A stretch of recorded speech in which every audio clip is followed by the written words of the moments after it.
And it's sad to me because being a fan of music, and this is just my opinion, everybody has their own opinions.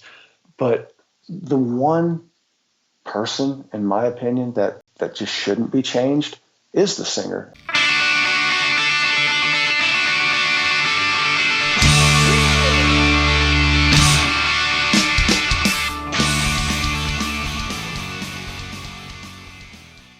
Welcome, everyone, to This Was The Scene, the podcast that takes a look back at the late 90s, early 2000 punk scene. I am your host, Mike Doyle. Before we start, go buy Amy Madden, aka Amy Fiddler Records' new book, Negatives, which is a gorgeous hardcover time capsule of the emo music scene as it was from 96 to 2006. Featuring never-before-seen photographs and never-before-told stories from key emo musicians, photographers, and icons. And make sure you check out episode 139 from this podcast to hear my interview with her. Pulley is an American, California-based punk rock band formed in '94. The band is known for straightforward, hard-edged, melodic punk rock. They came about from vocalist Scott Radinsky's departure from 10-Foot Pole. Their initial lineup includes Strung Out drummer Jordan Burns, guitarist Jim Cherry, also from Strung Out, guitarist Mike Harder, and former Face-to-Face bassist Matt Riddle, who is like one of my favorite bassists of all fucking time. Pulley's debut album, Esteem Driven Engine, was released in '96 by Epitaph Records. They followed up with 4 records in the next 8 years. They released a ton of records since then and are still playing shows. I feel like this is like the end of a 3-part series that I didn't really plan. It was 10-Foot Pole, and then Shane from Harvesting the Crust is where I found out about 10-Foot Pole. And then Scott, who was in 10-Foot Pole a very long time ago and has been in Pulley ever since. So I feel like this is kind of I guess it's a 3-part series. So it's pretty cool to me of how this all played out because I was not planning this at all. So this is kind of badass for me. I reached out to Scott, asked him to be on the podcast. He said yes, and this is what we chat about. 10-Foot Pole, Wendy Cherry, Mystic Records, splitting with 10-Foot Pole, getting cancer, starting Pulley, Jim Cherry, playing baseball, and a ton more. This intro is almost done, I swear. Today's episode is sponsored by the NJ band Thief. After playing in hardcore bands for more than a decade, Hail Mary, Silence Equals Death, Entropy, The Banner, and so on, Thief was started to play the music that got them into playing music in the first place. Fast, melodic punk like the old Fat Nitro and Epitaph comps. Check out their double EP 12-inch Break Fade, or break, it's spelled break /fade. Out on Protagonist Music and recorded at Nada Studios by Mr. John Niclario. Follow their Instagram account, Thieve_NJ. I have a link in the show notes for the most current happenings. Here's a clip from their song, Where We Started. Take me to a time where everyone was just a room. Before it was a metaphor for the unknown. We go as far as we can go.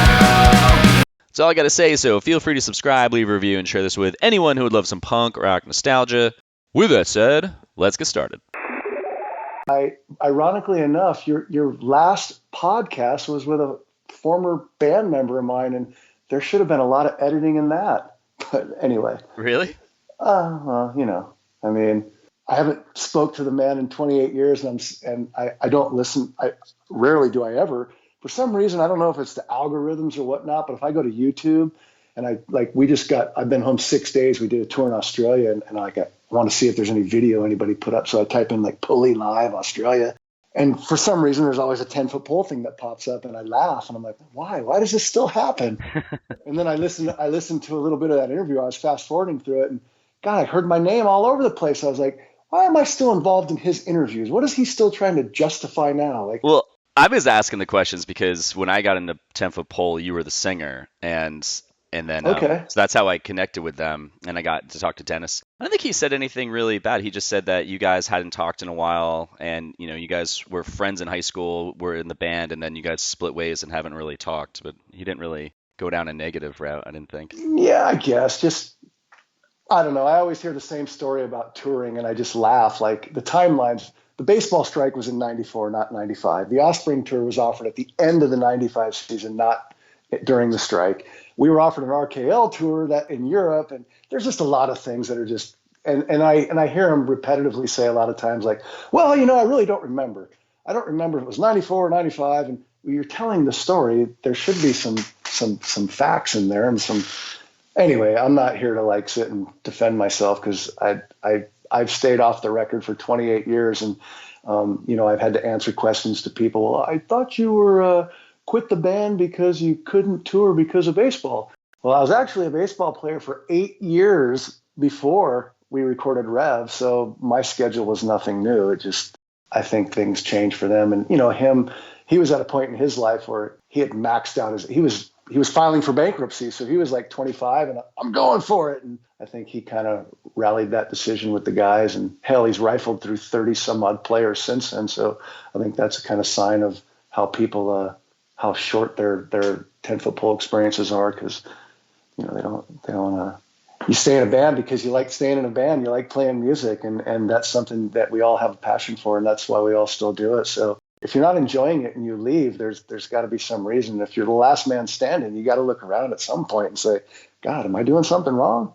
But anyway, that's just me being facetious and sarcastic. And I'm not going to stoop to that level.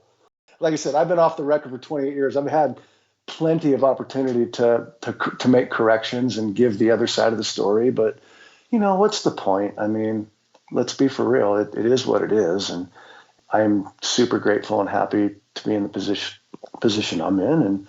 And I encourage everybody to be in bands and play music and enjoy it, because hell, man, we don't know how long it's going to last. Yeah, especially with like a lot of people from that era who, I mean, it's just like some of them just like passed away through the years too, just suddenly. Yeah, I mean, that's another tragic side of life is get old and, things like that happen. The ones that I know that did it for the right reasons and are still able to do it, I think we all can probably count on one hand the amount of bands that can really do it for a living. So the rest of us, we do it because we absolutely enjoy it. I'm kind of finding bands through the years that I remember from back in the day, and I'll be like, oh, I wonder if they'll want to talk. And then your account came up, and it's like, yeah, this is from November or, a couple weeks ago. I'm like, oh, shit, these guys are still fucking going at it. Oh, hardcore. We just finished a European tour in September, and then we did this Australian tour. And in the existence of my musical venture, these are like two of the most successful tours that I've ever been a part of. I was absolutely blown away, especially in Australia. The guy did a great job organizing it all and the routing and just this the overall everything about it, the promotion.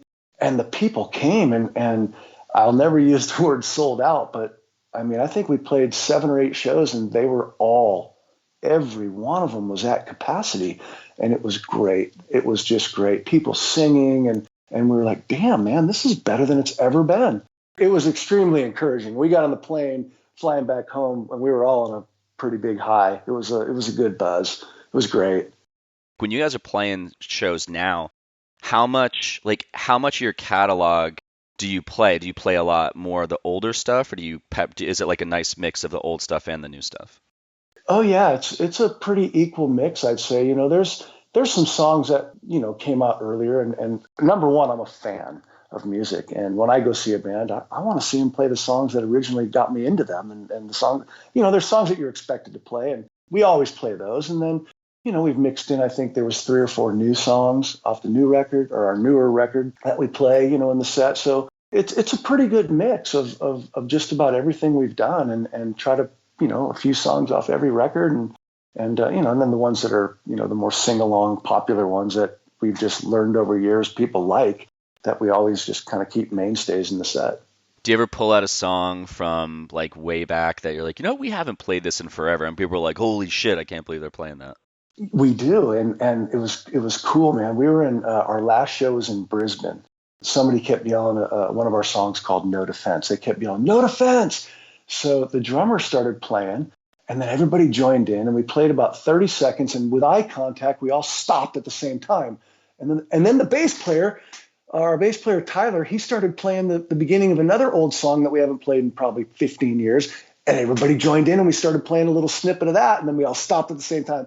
And the crowd was looking at us like, wow, you guys practiced that. And it was totally like spontaneous, and it just happened to work, and it was great. And it gave us ideas like, maybe we should do this more often. It was cool. It was cool. That's awesome. Yeah, it was fun. I don't know how bands with that many songs remember all the songs. I mean, like I used to play in a band, and we had like not that many, and I'm kind of trying to remember them, but you have so many fucking songs that you guys have written. It's just crazy that you can just be like, yeah, I'll just pull this out of my ass. Oh, don't fool yourself, man. We we fuck them up. I mean, there's plenty of times I'm blah blah blah blah blah, making up words because like shit, I've sung this song 300 times, 400 times in my life, and I can't remember how to sing it. You just sometimes you go blank, or I'll look back and the drummer will just be smiling because he fucked something up, or a guitar player's like playing the wrong note, and yeah, it happens. But how often as fans, when you're watching a band, do you really even notice? Sometimes that shit just goes right by you, and the only people that really notice are the guys on stage. Unless it's a real blatant screw up. But, for the most part, it's like we remember, I'd say 95% of it, 98% of it. But there's portions where there's times where we don't remember everything. Well, that's funny too. I mean, that's the fun part. If you see a band mess up, you're like, okay, they're human. Yeah, exactly. We're human. We're all human. So I want to jump back in time, and like I said, I want to structure this where it starts like. Let's go back in time. Let's go way back, man. Yeah, and I want to tell you something. I've got a very sharp memory, so I remember everything specifically, and I'm not going to give you I don't remember. I'm not too clear. I remember. How about it? I interviewed Wendy Cherry, and I was re-listening to some of hers, and she'd brought your name up, and she had mentioned that. She was just like, yeah, like he is one sharp motherfucker. Yeah, we saw her not too long ago. It was cool. She actually came to a show.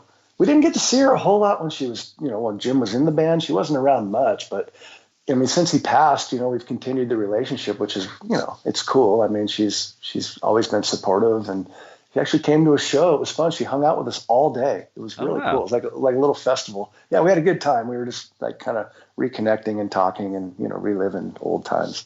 Well, speaking of old times, segue. So let's go back to how did you get involved in the scene?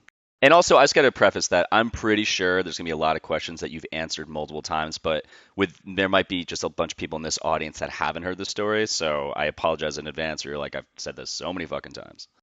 No need to apologize. We're doing an interview. You ask a question, I'm going to answer. All right, sweet.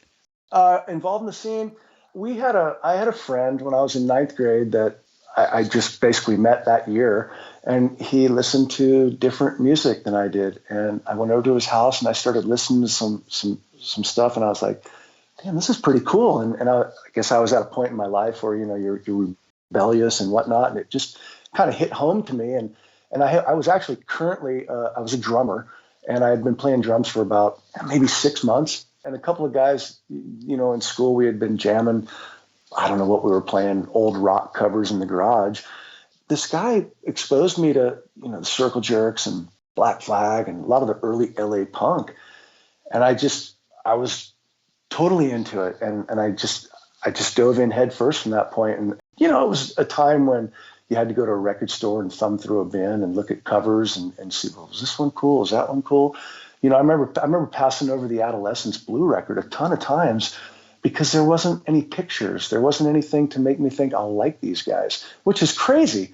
But if you didn't have like a magazine to look at or a fanzine, there was really no other way, unless somebody else had a record and you could hear it or you could make a tape. There was no other way to really learn. We would just go to the local record store. After I was exposed to this guy and he turned me on to the music, I just started trying to figure it out on my own. And I wasn't old enough to go to shows or to get flyers. That was kind of a big thing at the time too, is when you did go to shows, they would hand out flyers and you would learn like, oh, there's a band called Circle One, or, oh, there's a band called, Aggression or Ill Repute. And so I started learning about all these bands in my local area from flyers when I started going to shows. And, we used to have moms. Somebody's mom would drop us off, and then another guy's mom would pick us up. And that's how it was, for us back then. And, the buses didn't run late at night. And in California, we don't have the greatest public transportation. So that's how it was. And I started going to shows. And I think that was what really got me into it is I listened to the music at his house, and within weeks, we were at this gig locally at this place called Devonshire Downs, and it was Fear, Social Distortion. It was a really big show, and I was just blown away. I walked in there, this intimidated little ninth grade kid, and looking around at all these, people with spiked hair and bracelets and jackets and studs, and it was very, very intimidating. But I was super interested and just felt extremely comfortable and accepted. And the music, the energy was just amazing. It was amazing, and it just reached right into my heart and it grabbed me, and I'm still there today. Were you playing baseball at this time?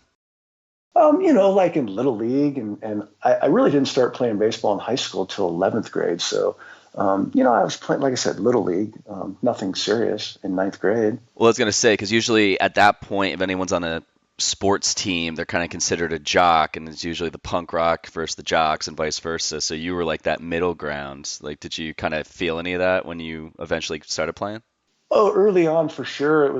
I tried to separate the two as much as I could because I never really was a jock.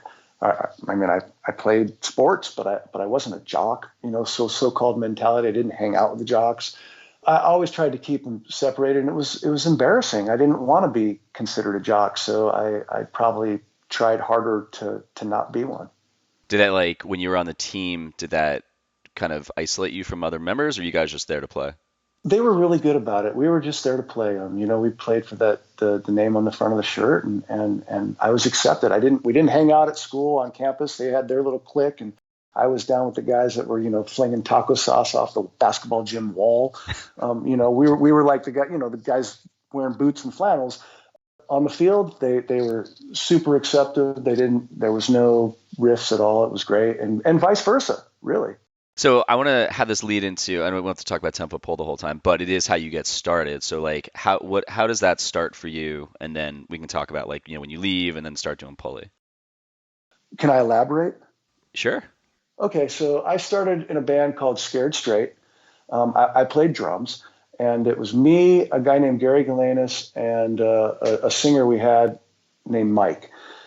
We were jamming in the garage, and Dennis actually had just bought a guitar and an amp, and we had opened the garage door, and as the garage door was raising up, there's this guy standing there with an amp and a guitar, and he's like, "Hey, can I come jam with you guys?" So, yeah, sure, come on in.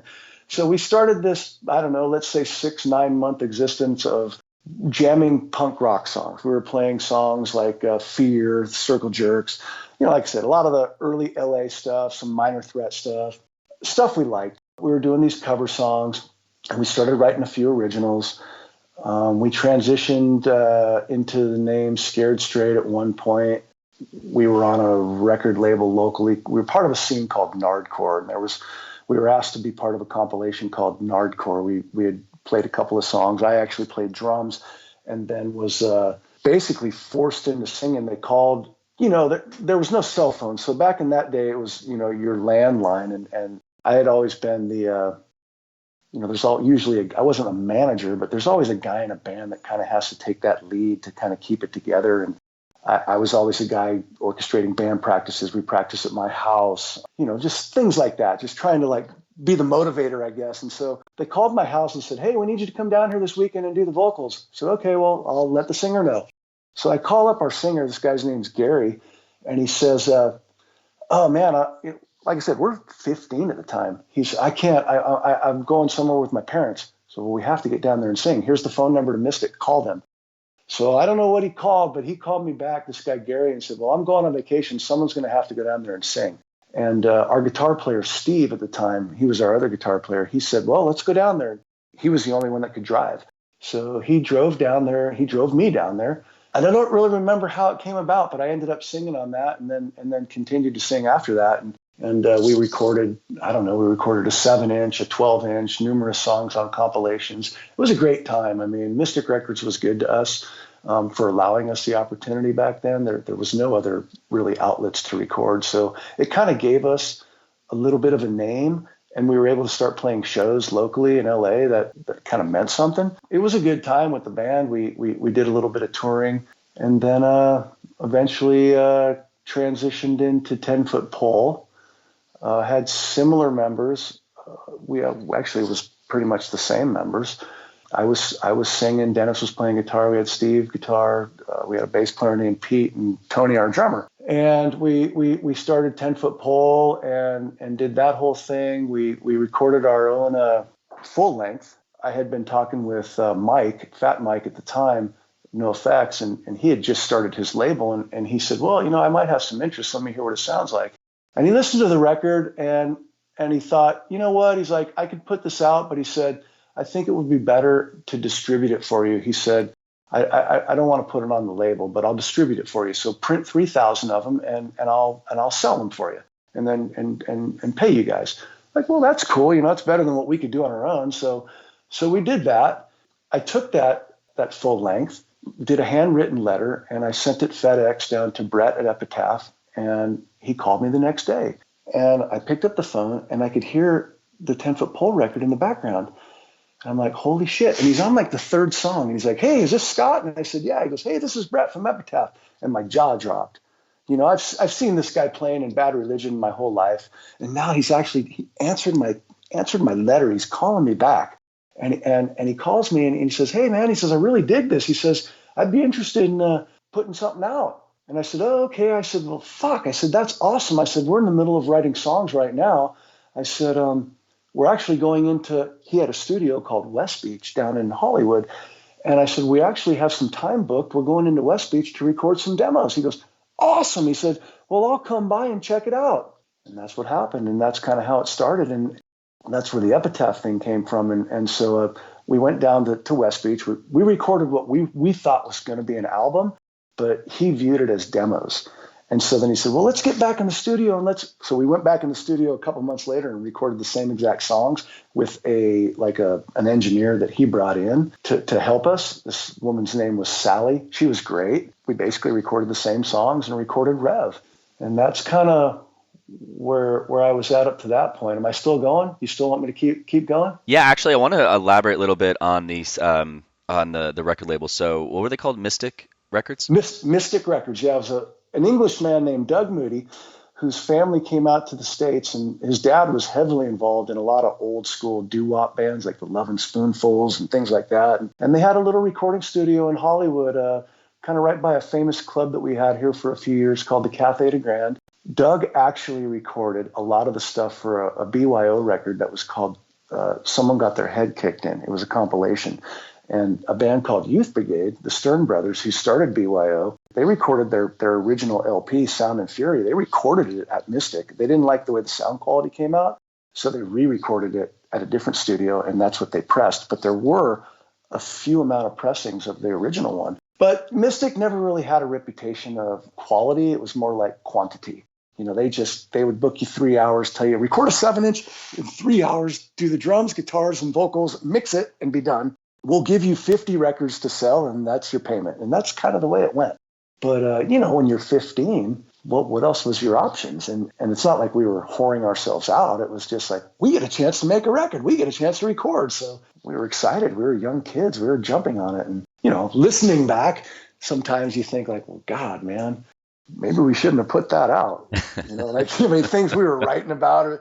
But hey, the way I see it is, how many other 15-year-olds can play their 7-inch, 40 years later, and whether you're embarrassed or not, you're still proud. Well, it's like, you play your first like minor league game in baseball. It's like you're not going to be as good as when you're in the majors. It's like you got to start somewhere and get the kinks out, Exactly. The only difference between between that and being a regular band is it's forever etched in stone. Yeah, that's true. I should say a regular garage band, not a regular band, just a regular garage band of 15-year-olds. Yeah, and you get to hear it now to YouTube, and you're like, fuck, man. Exactly. And people ask questions and make fun of it, but like I said, it's embarrassing, but yet still proud.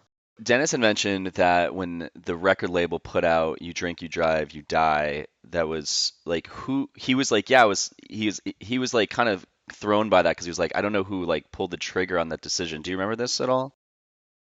Well, I remember we recorded the record while we were still in high school. I know that was in 1986. We recorded the record, and then it just went dead for like 2 years.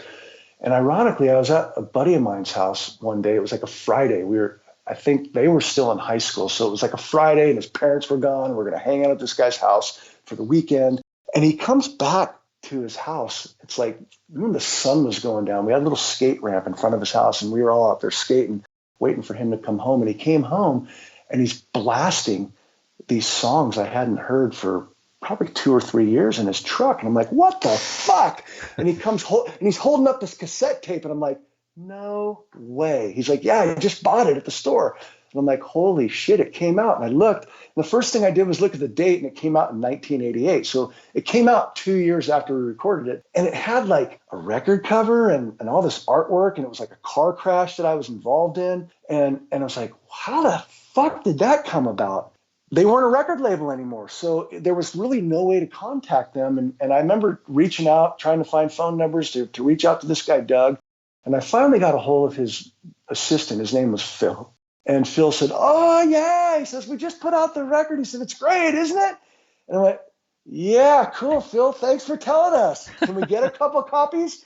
And that was pretty much the way it went down, and not a surprise with Mystic, but once again, another piece of music that probably would have been lost in the archives if they had not put it out. And it was recorded at their expense, so I guess it was their right. It was strange to see, like, there was no lyrics on the artwork or anything. They didn't ask for anything from us. They just basically just threw it together and put it out. I found out when a friend, like I said, drove up in his truck and he was playing it, and I saw it on a cassette tape, and I was like, I couldn't believe it. But yeah, whatever. Like I said, it is what it is. Another one of those things where, like, God, well, wish we could have at least been notified and been a part of something. So how does this balance with you starting to be in, like, you playing baseball and the bands? Because I remember when I first heard about 10-Foot Pole and Pulley, the big thing, everyone's like, yeah, and the singers and on the fucking Dodgers. And we're like, that's so cool. Like, how did that come about?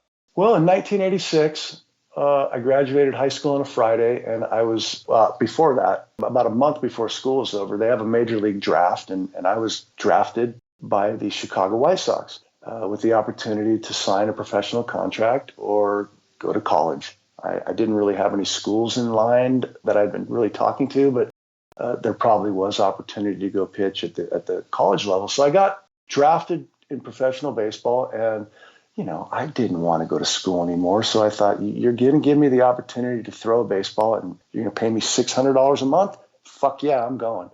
So that's kind of what I did. And that was in 86. So the balance, I mean, hell, I before I had really done a proper record in 94, I had been playing baseball for, roughly 8 years up to that point, balancing it. And the band was, it was like pulling teeth. Dennis he was going to school. He had his own life going on. He was really never, I don't want to say he wasn't involved, but he really wasn't like a contributor up to that point. He always talks about being a songwriter. And if you look at the body of work from 82 to 95, he might have been involved in like 10% of the music, and that's including Rev. And then all of a sudden, towards Rev, he started to contribute and become a songwriter. I think he was a point in his life where, like I said, he had nothing else but his guitar. So the balance was, it was what it was. Like I said, our other guitar player, Steve, had a carpet cleaning business. Pete, the bass player, was a veterinarian. He worked at a veterinarian clinic. The only real guy that didn't have a whole lot going on was the drummer, Tony. So during the 4 months, I would come home and make the phone calls and, hey, let's get together. And like I said, I wasn't a manager, but I was kind of like that point guy that, booked the shows. I made the contacts with record companies and whatnot, and kind of kept the momentum going, ultimately until we did the Rev record. And then for some reason, everybody wanted to get involved. And now all of a sudden, everybody wanted to be, a decision maker and a band manager. And, well, I did this and I did that and I want to do this. And the word I started becoming pretty prevalent. And they were, I mean, to be honest, I was the only guy in the band that was married. And I'm not saying I'm a goody or whatever. I mean, but I was married, and I was in a band to play music with my friends. The music scene was starting to get to a point where it was breaking a little bit. And I think they were getting caught up in the world of like wanting to be rock stars and pick up on girls and let's get drunk. And that kind of became, I think, the identity of being in a band rather than what being in a band was from the beginning, which was we were all in the garage doing this because we enjoy doing it. And I think, some people started seeing there was opportunity for, I went through a personal thing in 94. I actually, I was diagnosed with cancer, and I actually recorded the entire Rev record while going through chemo treatments. Really? The whole record, yeah. Like I'd get my treatments on a Monday, and I'd be scheduled to sing on Tuesday, and sometimes I'd call the girl and I'd be like, "Hey, I got to wait till Wednesday," and I'd go in and do that, and then I had to go through 5 weeks of radiation, and then I think 2-3 weeks later we went on a No Effects tour at the end of '94, and that was the teaser right there for 10-Foot Pole. I think that kind of made those guys think, wow, 10-Foot or No Effects was going on their it was either White Trash or the Punk and Drublick record. They were just starting to get popular. Like the 500 capacity club was starting to become full. And it was a great tour. It was us face to face and no effects. And it was an amazing bill. I think the guys in the band, like I said, they got kind of caught up in a little bit of the rock star stuff. And we came home and everybody was on a super big high. And this was during the baseball strike. So that's what allowed me to have this time. I was home that season. I had missed that year because, like I went through about 8 months worth of cancer treatments, recorded the record, had a couple weeks off. We went on this No Effects tour. It was a 3-week tour. It was great. We came home and of course, our record had just come out. So there was offers coming to us and we had this RKL tour lined up. We were going to be a support to them in Europe. And I had told the European promoter, well, technically I'm on strike, so we'll go for it. If the strike's resolved, we're going to have to bail out. And he said, no problem, that's fine. And as it turned out, the strike was resolved in, I want to say 2 weeks before this tour was going to start in March. And I had to go to baseball in 95. And I think when I was at baseball, there was, opportunities being offered to us in 10-foot pole, that we had to turn down, obviously, because my schedule. And then there was something that was offered to us. I think it was going to be like an Offspring tour or something that was offered at the end of the 95 season. And it was going to overlap by a couple of days. And I think, well, you guys can jump on 3 days late.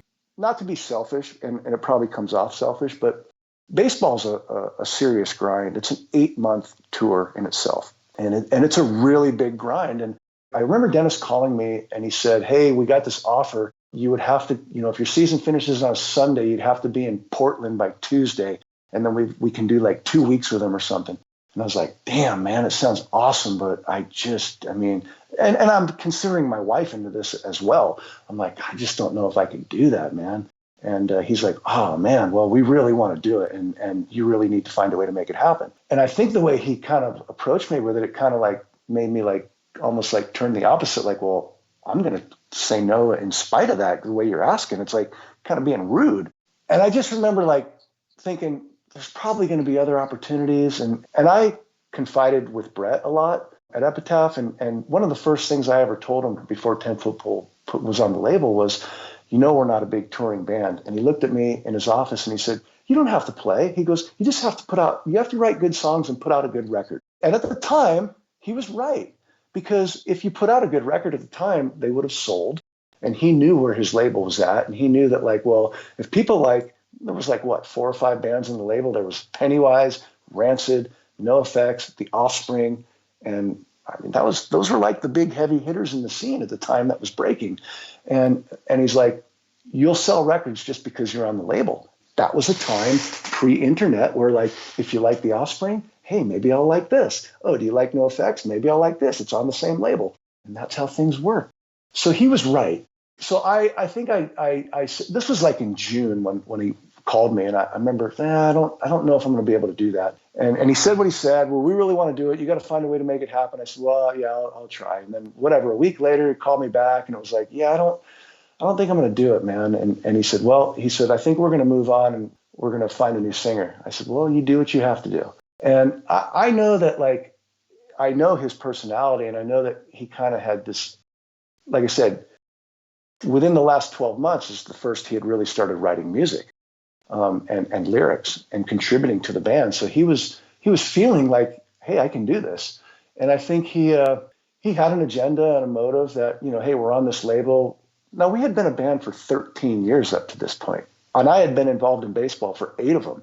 So this was no new thing. This had been the way our band was modeled and the way we had been structured and the way things worked. I had a career, and I didn't want to stand in the way of, if this is what they're going to go for and this is what they're going to do, then go for it. He came up with some harebrained idea. I remember him saying hey, I talked to Brett, and Brett said that if you write some songs and he likes them, he'll put them out. And if you want, we'll stop what we're doing and we'll be your backing band for the 4 months at your home. And I laughed and I said, well, if you feel that strong about it, why don't you guys start a new band for the 8 months that you have? And we'll keep what we have for 4 months.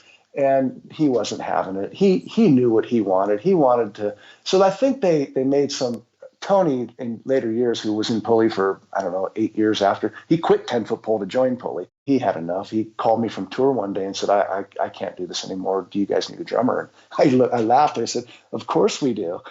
So Tony came over.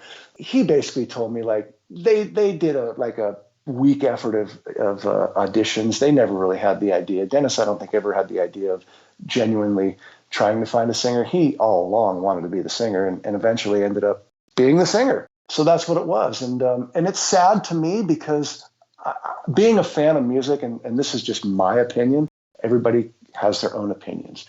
But the one person, in my opinion, that just shouldn't be changed is the singer. And when you have the opportunity, like we did, to put out a record like Rev at the time we did, when records actually sold, we were able to have a name almost kind of like overnight.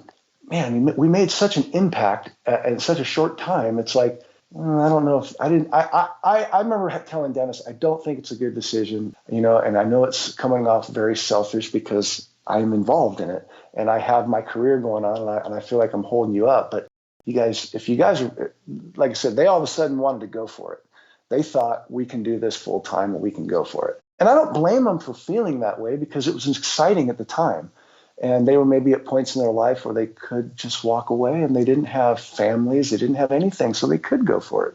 So I didn't want to be that guy and stand in the way. I guess I reluctantly kind of went along and said, well, you do what you got to do. And that's what happened. And that's, looking back, that is probably the most grateful. I am so grateful and thankful for Dennis making that decision because it allowed me.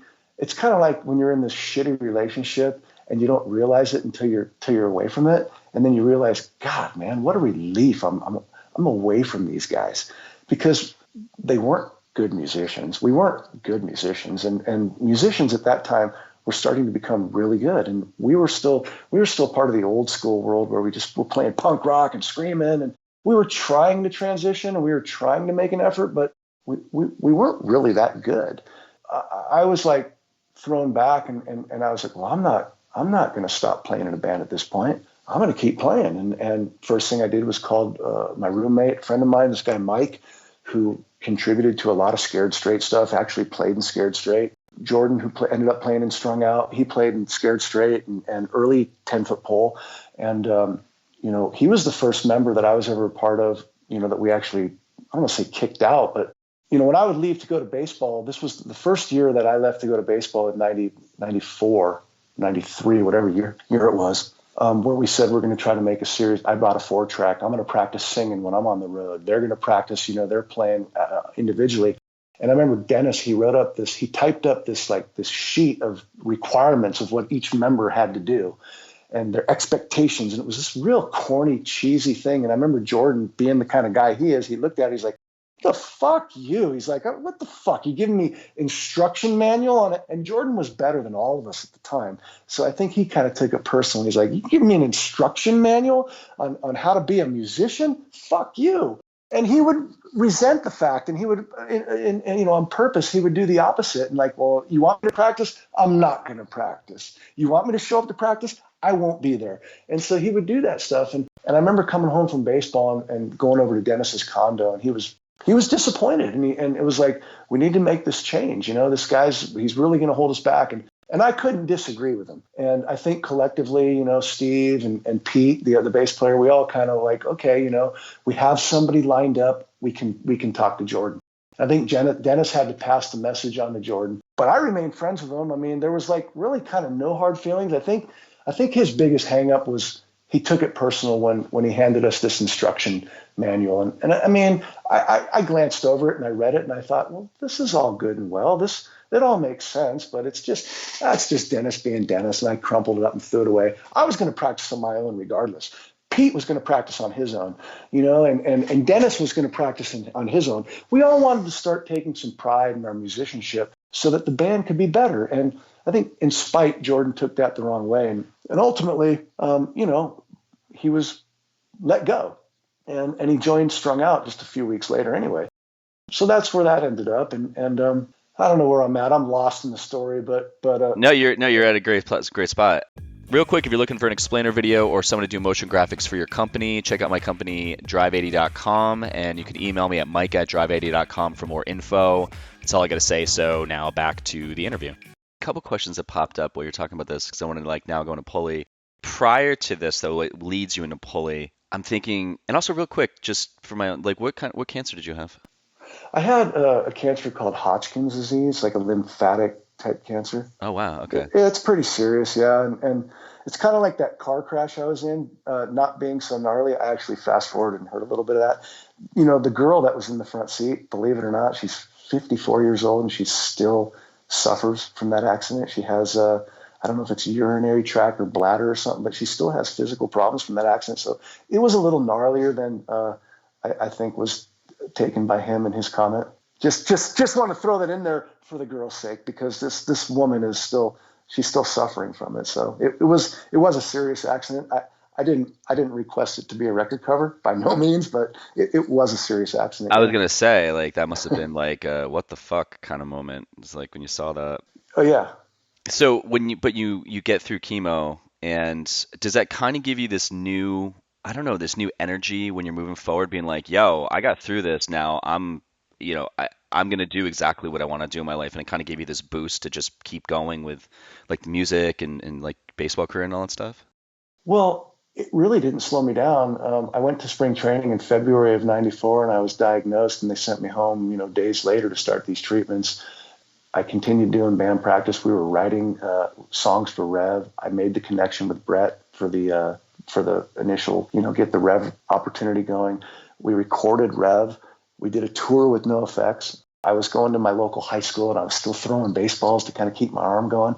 So it didn't really slow me down. Mentally, yeah, it's great when you climb a hurdle like that, and you leave something like the word cancer in your rearview mirror. It's mentally, it's a wonderful, fantastic feeling. But I didn't skip a beat in my own what I was doing. I was still riding my bike.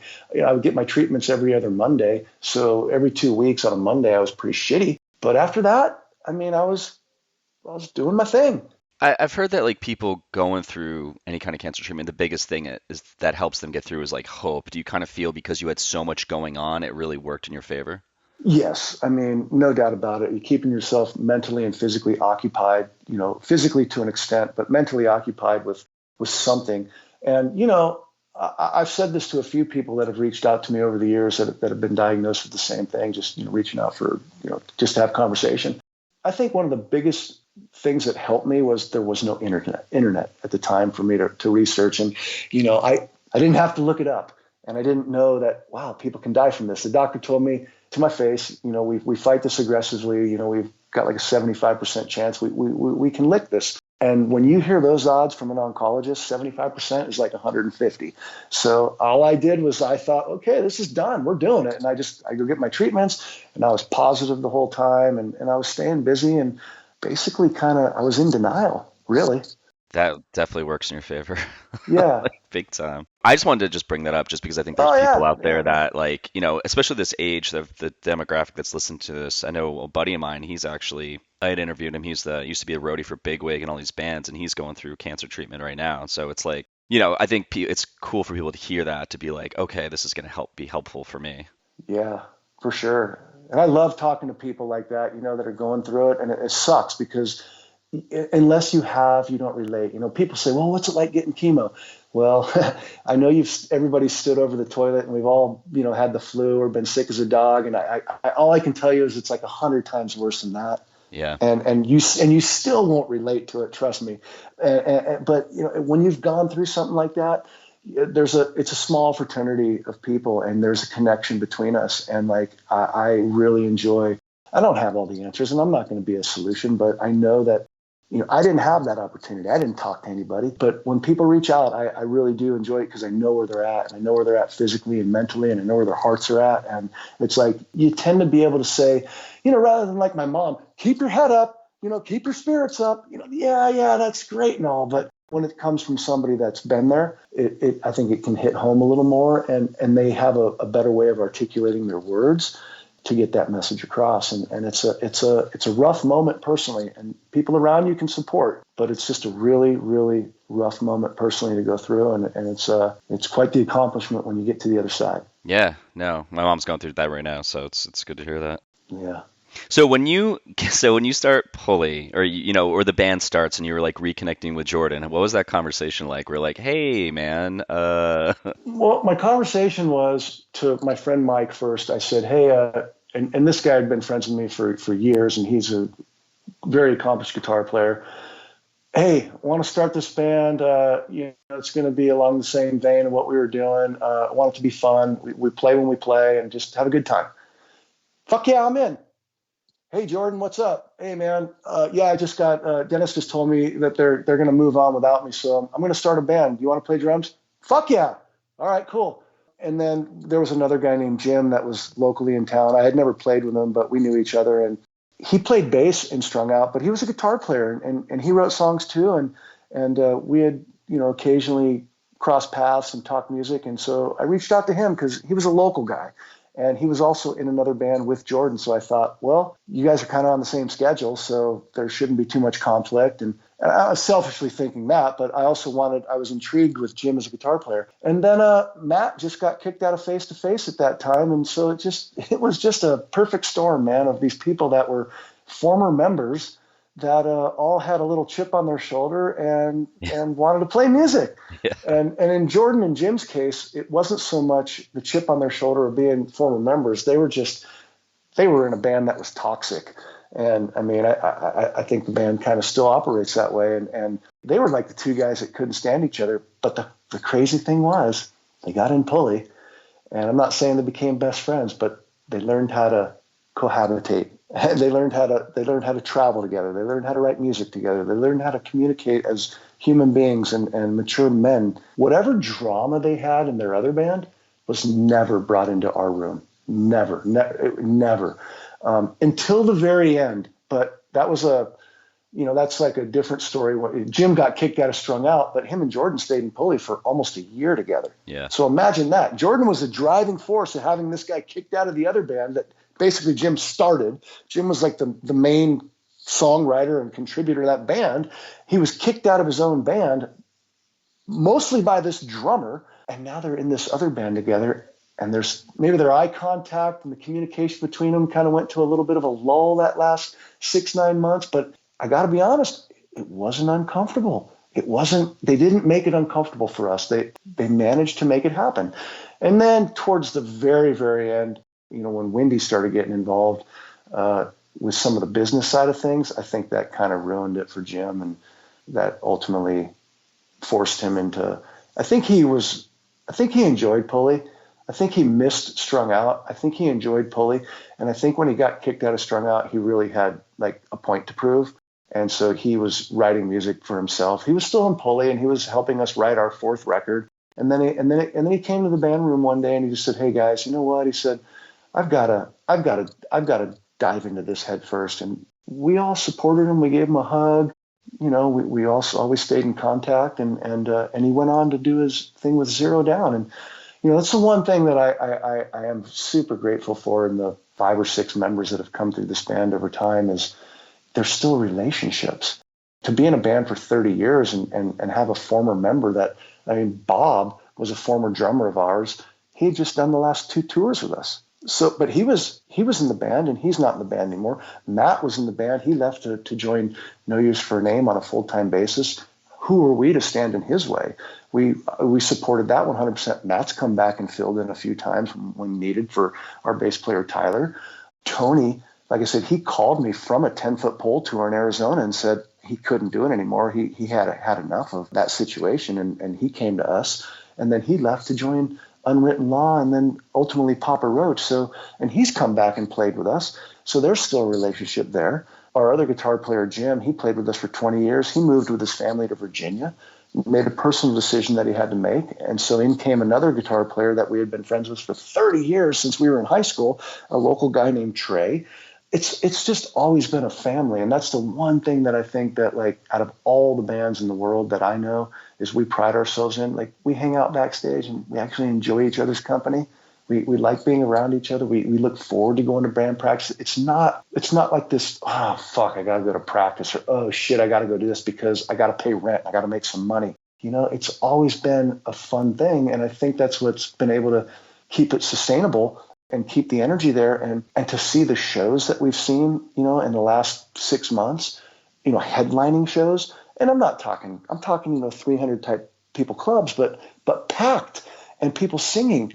And it's just so gratifying to know that, man, we've been doing this for the right reason. And we can honestly look ourselves in the mirror and say that. And that's why we're still doing it. And more than anything, like I said, is the relationships with former members that are kind of still current members, because they can be interchangeable at times. And I see bands that, rifle through 20 some odd different members. And, when you're the last guy standing, that at some point you got to look in the mirror and say, what the fuck am I doing wrong? And I'm very fortunate to have people that are loyal, that we, like I said, we enjoy each other. We have respect for each other. And we're able to write music and figure out a way to survive. And we enjoy it. When you guys started the band, did you kind of like, to go back to what you just talked about having this like close connection with people and just treating it just like, not casually, but just as fun. Did you guys have a conversation when you first started the band to be like, hey man, can we just make this like not super intense? Well, that's kind of like I said, my initial phone call was, hey, I know it's selfish, but you guys know I had just been hurt by guys that I'd played with for 13 years. And one of them in particular, because I know that he was the driving force he had an agenda. And he kind of started getting full of himself and started kind of wanting to be a rock star. And saw bands that we were friends with, like NoFX and Pennywise and Lagwagon and these bands like that were getting popular. And I think that's what they wanted. I was let go from that, and I was angry. And I made a point to say, well, I'm gonna choose to be with people that I enjoy being with, because I'm not gonna lie, and I don't think anybody in 10 Foot Pole would lie. It's not like we were friends. We weren't friends. Me and Steve, the guitar player, we wrote a lot of music together over the years, and we would go to shows together. Pete, the bass player, as well. Tony was relatively new. Dennis was really never part of our crew. He never really hung out with us. He didn't go to shows. Until that record with Rev came out, there was no involvement. And we had been a band for 13 years. There was no, I want to contribute to making this happen. I'm going to sacrifice to make this happen. And then all of a sudden, that happened, and I saw a different side of people. So when I did have the opportunity, it was like, yeah, my first initial phone call was, my schedule. I want to have a band just to have fun. When we got together, I think the first day to have practice, we all sat together in a little circle for about an hour. And it was just a lot of conversation about, it was like a bunch of little kids, like, here's my musical influences. Here's what I want to do. Here's what I like to do. And we established a relationship rather than just being in a band. And we knew right out of the gate from the outset, this is the way it was going to be. Now, was it a project? No, it wasn't a project, and it wasn't a hobby. It was a band that operated during a certain part of the calendar year. Due to schedule conflicts, that's what allowed us to. Jordan and Jim, they were so on board. They did all their Strung Out stuff, and they left, October through February kind of open, because they knew Pulley would be doing stuff. I would tour for 8 months with baseball. I'm not going to lie. I didn't want to come home and tour for 4 months, the other 4 remaining months of the year, but we were going to make sure that we were going to get in Canada, we were going to get in something in the States, and we were going to get something in Europe. And that's what we did every year. And we made a conscious effort of being a touring band and being a band that put out records at a productive rate. And we wrote music, and we were a real band. And we were charging forward, and it was just fun. And it was relaxed in the sense that nobody was concerned with making a living at it. And no one was trying to be a rock star. We weren't trying to make it. I wrote the songs. I brought them down to Brett, and I was nervous because if he didn't like them, he wasn't going to put them out. And I want to say I heard something about Dennis saying that he had orchestrated a deal with Brett. Total bullshit lie. Brett he'd never committed to anything with me whatsoever until he heard the demo. I recorded 3 songs at a buddy's local studio, and he said, yeah, these are cool. He goes, and his comment to me, and I totally feel like an asshole by saying this, but his comment to me was, I signed your band for the voice. He goes, if the rest of the songs are going to be like this, then yeah, I'll put out a record with Pulley. And 2 months later, we were in the studio recording a record. And he was being honest. And my original deal with 10 Foot Pole was through him.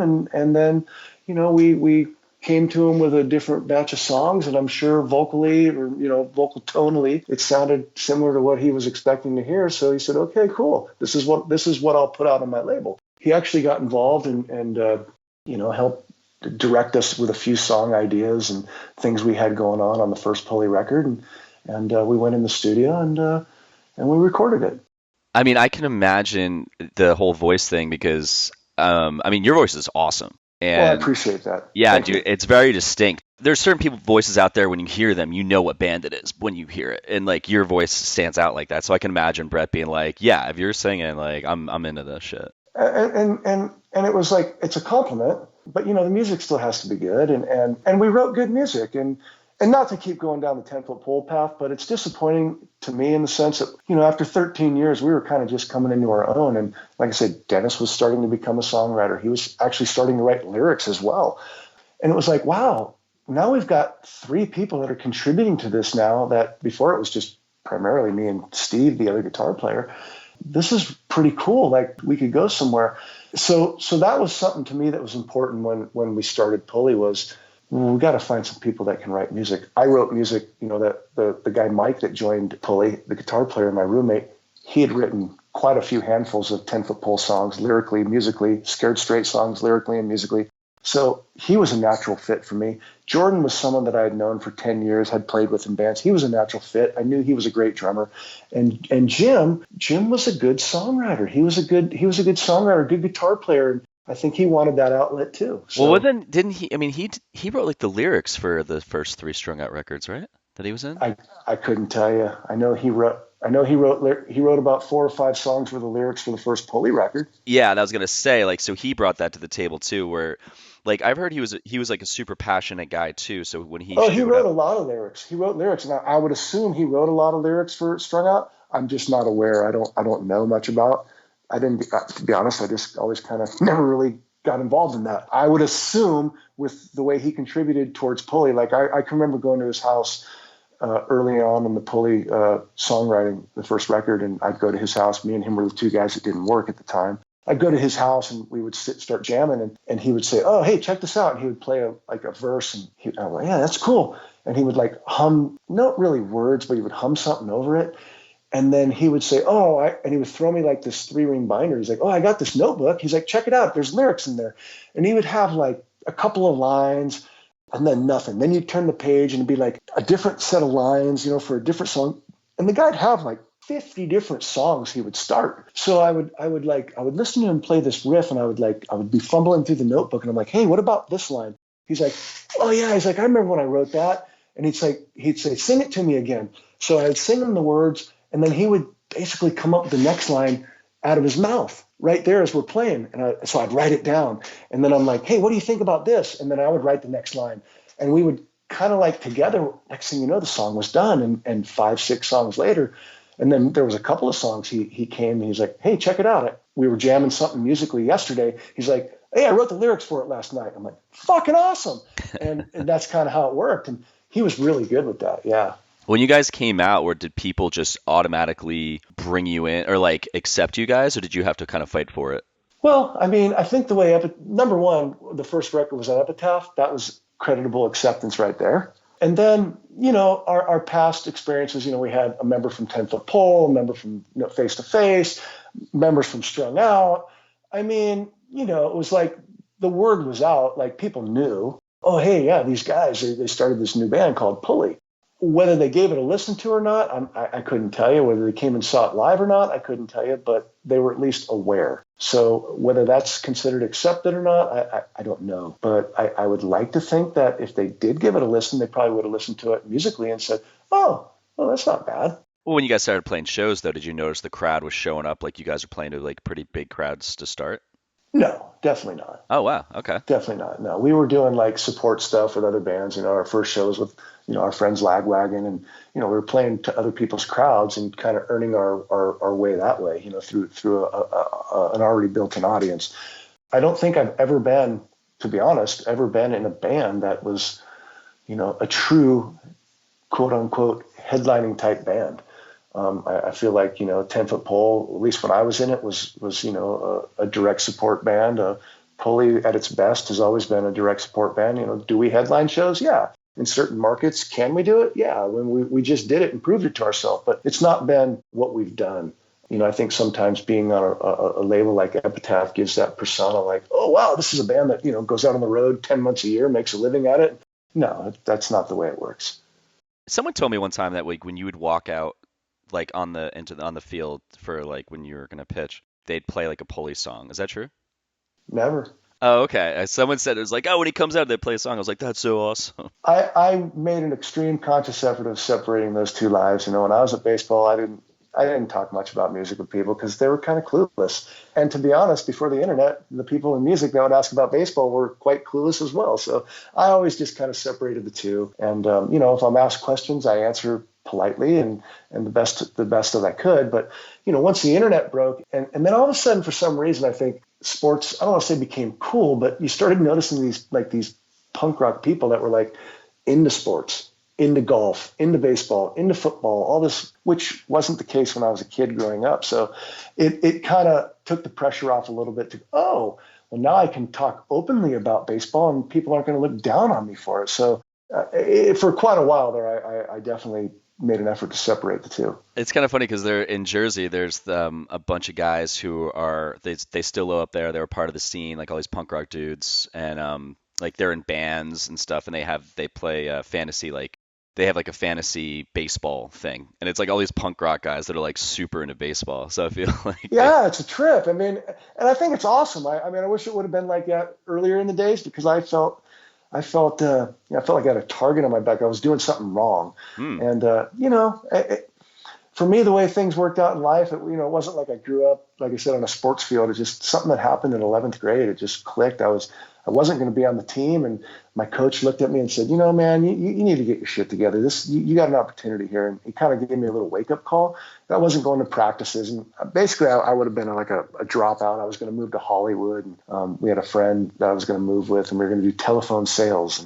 And, here's a guy that, a teacher at a school that crossed my path at lunchtime in the quad, makes a comment to me that changes my life. Yeah. Things work out for a reason, don't they? Yeah, absolutely. I mean, it's just those, like, I'm always about, like, when my friends are looking for something, I'm like, just keep your ears open. Like, something's just going to trigger something in your brain, and you're like, oh my God, that's what I have to do. So when you guys are like, the end of the 90s, there's this whole, the pop punk, the SoCal punk thing is like huge, and the whole scene is just very like that Fat Records Epitaph sound. Like, you guys are obviously a big piece of that. And then early 2000s comes, and Ask Us a Lot, where the scene changes. How did you guys handle that? I don't really.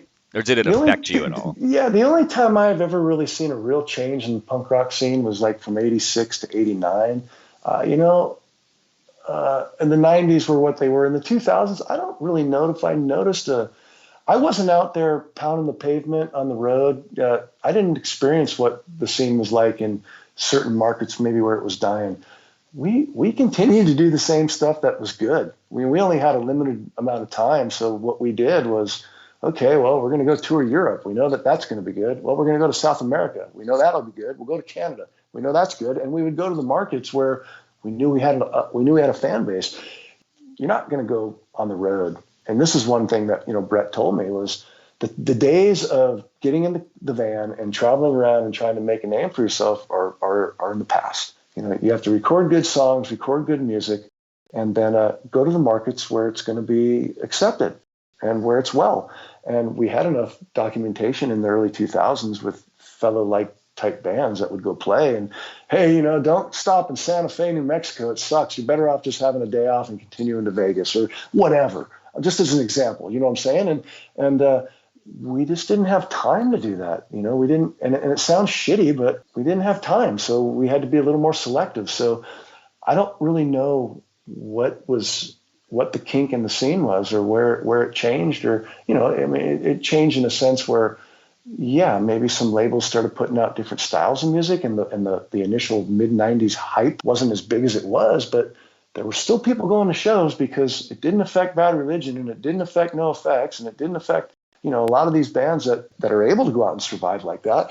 It affected maybe some of the smaller bands that were losing steam and that maybe shouldn't have been in some of those markets. I don't know.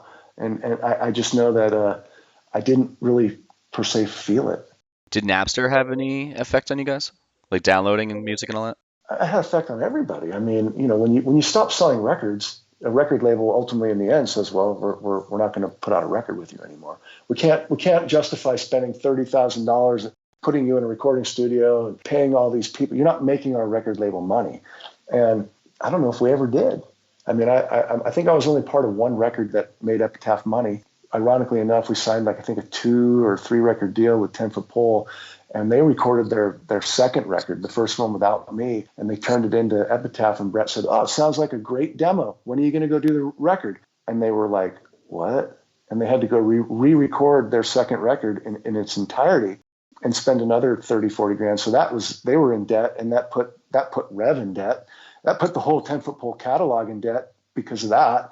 So I've never been part of a band that's really made money for a label per se. I think, we just make enough to, and maybe that's the record label's spin on it, and the way they put it is like, well, you don't, and we do receive a little bit of money, but we don't receive it's not like we reap the rewards of putting out a record and selling 40,000 copies.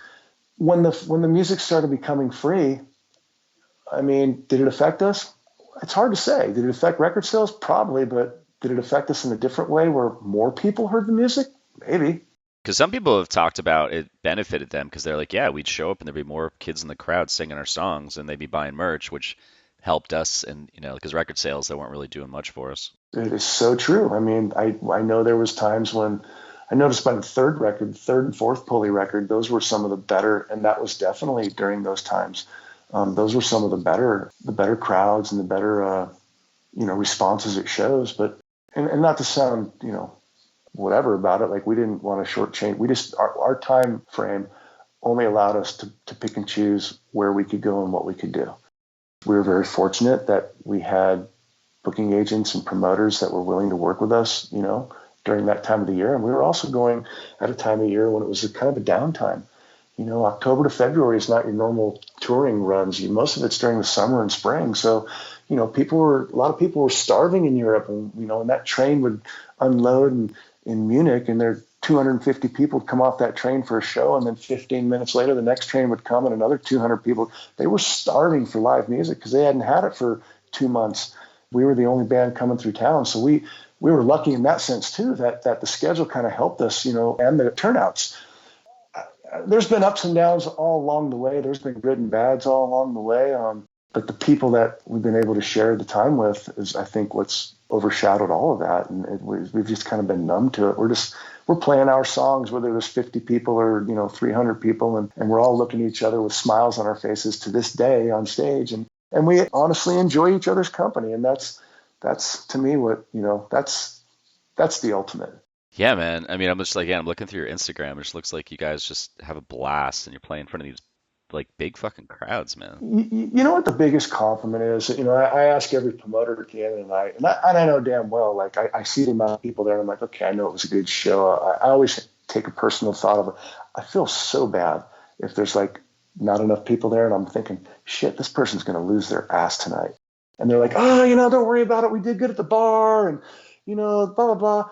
But I make a point of asking the promoters after the show. And like I said, I know whether the show is good or not. And I'll just kind of do a little flyby at the end of the night. Hey, how was it? Was it good for you? Oh, yeah, it was great. This one lady told me in Zurich a few months ago, and it was so awesome to hear this. She says, you know what? She said, it is so enjoyable to see you guys on stage having the time you're having up there to enjoy yourselves like you do.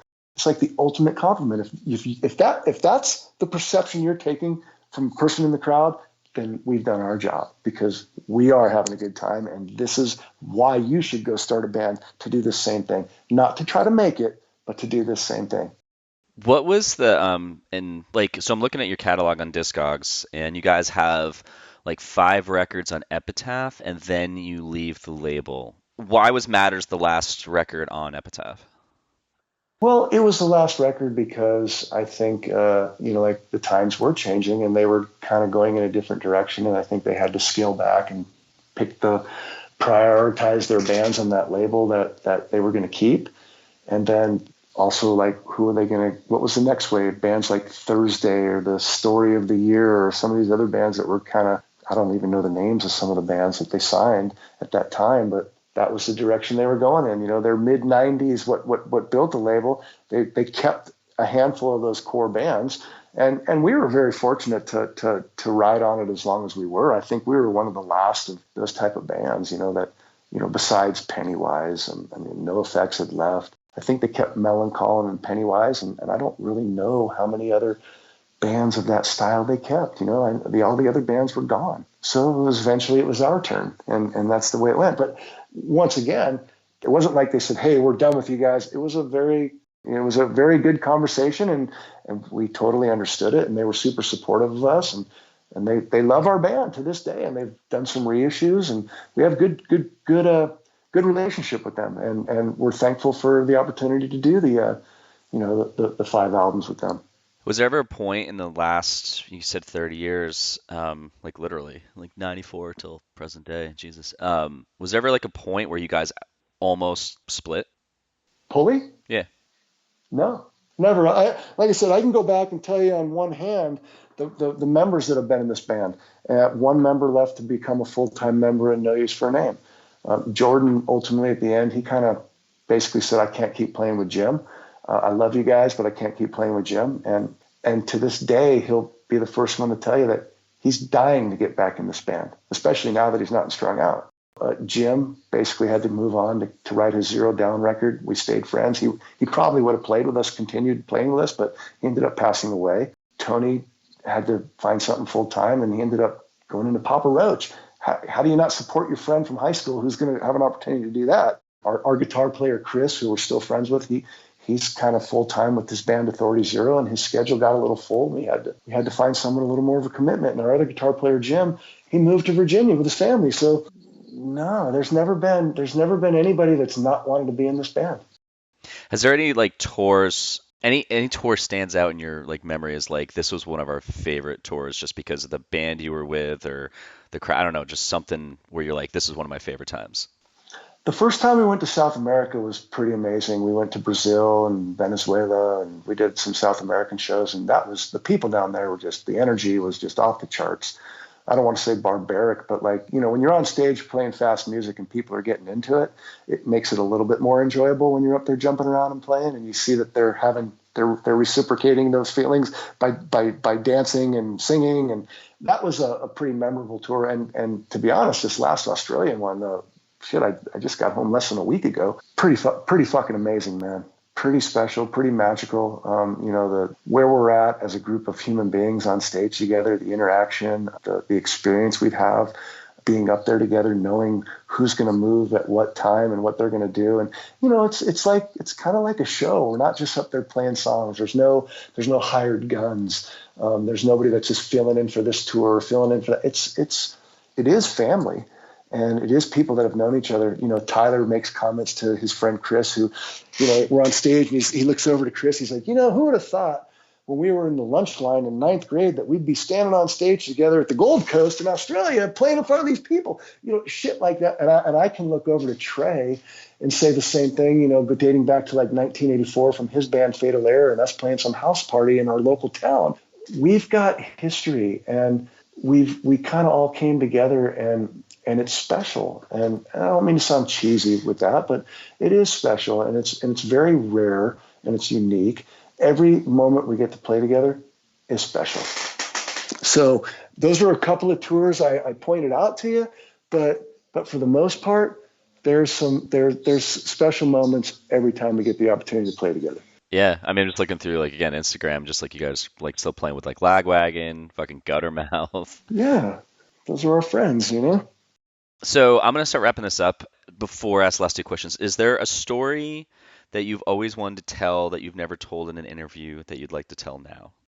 Well, I've said some things today for the first time about a certain person that I've always refrained from saying. And trust me, if I listened to your interview in full, I would probably have some things to say, well, you know what, that's not exactly how it went down. But you know what, I leave that alone. I think I've said enough on that, and it's not the game I play. Yeah, no, there's nothing I've ever never. There's nothing I want to say that I've never said. No, no. I mean, it could just be like a funny story from tour or something like that. It doesn't have to be anything like serious or whatever, or just I don't know. I think I've exhausted anything funny I've got to say. You know what I mean? Like my stories they've been heard, but yeah, it's no, nothing really. I mean, other than I love the guys I play with, and I'm super grateful for the friendship we have and the ability to get on stage and play music together. I mean, I've never said that, but I can't tell you how much that means to me. It's special, man. And the more I talk about it, like talking to you just now, and reminiscing and reliving it, it's like makes me realize, like, yeah, man, shit, pretty lucky. That's pretty awesome. lucky to find the right guys.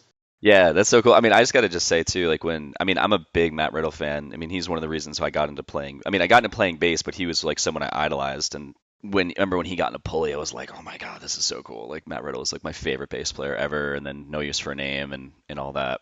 But I just had to throw that out there because I'm a Yeah, big I fan of that guy. mean, what a great guy. What a great ball of energy he is, man. Yeah, he's such a good fucking bass player. Yeah. Well, cool, dude. All right. So, before I ask the last question, is there anything you'd like to plug? It could be about you. It could be about a friend. It could be about both. Well, I'm not going to plug anything about me. Come on, man. I Who don't does know. that? I mean, some people have just shit going on. They're like, oh, I don't know. I Yeah. do this thing. Well, I mean, as far as the band goes, I mean, we have one more show for the rest of the year. We have some stuff lined up for next year. And we have songs in the that we're kind of working on, and all that. Everybody's kind of getting ready for the holidays, but yeah, not a whole lot going on right now. Kind of a I won't say dull period, but just kind of a low key period right now. And as far as the band goes, yeah, no. Actually, what are you doing when you're not? I just thought of this. What do you do when you're not playing in the band? I just try to stay busy. I've been helping out some local high schools, baseball wise, local college. I come every once in a while to the fields and just still hang around in baseball in that sense, keep myself occupied and busy and, try to help out tomorrow's pitchers. If I have anything to offer, I try to help out, and give back a little bit. Hang out with my wife. I have 3 kids. Oh So, wow. they're older now, but yeah, I mean, stay busy. It's just, there's always something to do. All right, man. Last question. What scene ethics do you hold on to this day? Just being real. Being real and true to, scene ethics. I don't know, it seems like a broad kind of definition, but I respect this particular style of music for how it grew. And I have a wall at my house with these flyers I'm staring at right now. And they date back to like the early 80s, all the way to new days. And I'm looking at all these flyers and looking at some shows, and I'm, looking at a lot of shows that I went to, and I'm realizing, like, being a part of helping something grow at least in my area, being part of a scene, being someone who wrote letters to people in other cities and sent them fanzines, local fanzines, and then they returned, their local fanzines, and we traded tapes, and, being a part of that was kind of how this scene started and how it networked and how it grew. I'm glad that, I like I said, I can look up this wall and I can see bands like Neon Christ and know that I wrote letters to them, in Atlanta, and they sent me their 7-inch, and see a DRI thing, and I look at a 7-inch and go, I bought that out of their van, the Violent Pacification. I bought that out of their van on one of their first tours, outside of a club in Hollywood. And so holding ethics, I'm veering off the subject, but for me, it's just like staying true to that and being real to that and loyal to that. And not forgetting why we all got in the garage in the first place, why we all got into music in the first place, why we all started doing this in the first place, and just keeping your feet on the ground.